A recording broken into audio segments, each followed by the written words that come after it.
Hi subscribers! I'm Jane, the ultimate Filipina.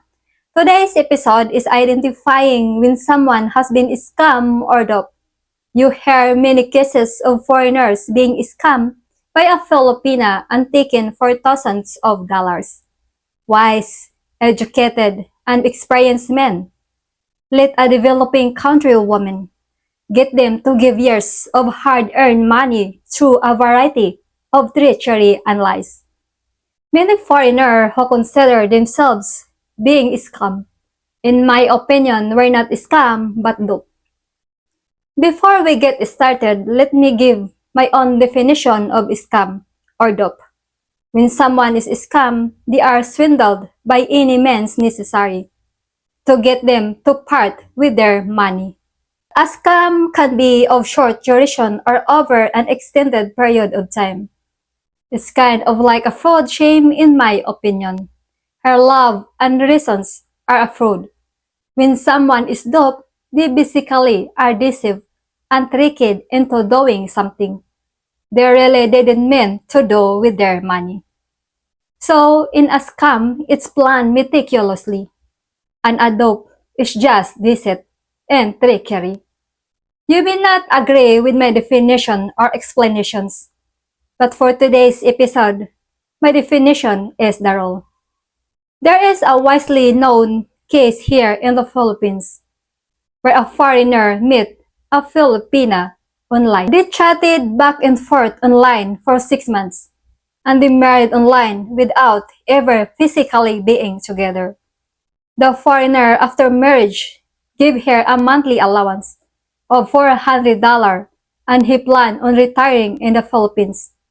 1 year later, they agreed to buy land, build a house, furnish it, and have it ready for occupation by his full retirement date. They budgeted $60,000 for the house, cost, and expenses. Since the house was Southern Leyte, he sent an additional $20,000 for a car for transportation purposes. He sold his house, cars, and all property he had in his country before departing to the Philippines. She kept in constant communication with him until the last minute. She had scheduled to meet him at the airport.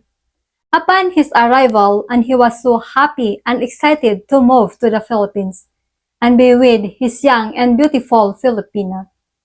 Sadly, upon arrival, she was not at the airport, nor did her phone number ring anymore.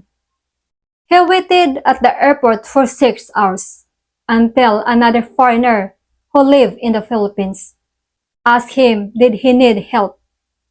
He explained his situation and the foreigner checked the number and address with his girlfriend and told him both didn't exist.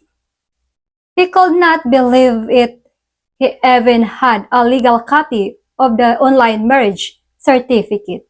After they took him to a hotel and tried to help him find her for 2 weeks, it was finally realized he was scammed because everything was a fraud. It was well planned and executed. If he had been duped, it would have ended the minute he sent the largest amount of money, and the culprit would have moved on to the next victim.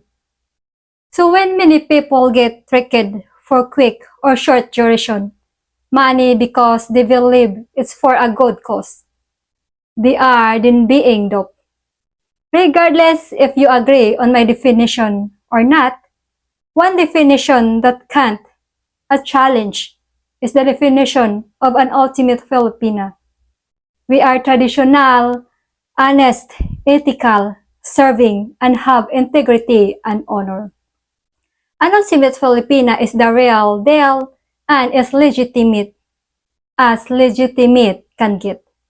I'm Jane, the ultimate Filipina, wishing you an ultimate day, an ultimate Filipino life in the Philippines.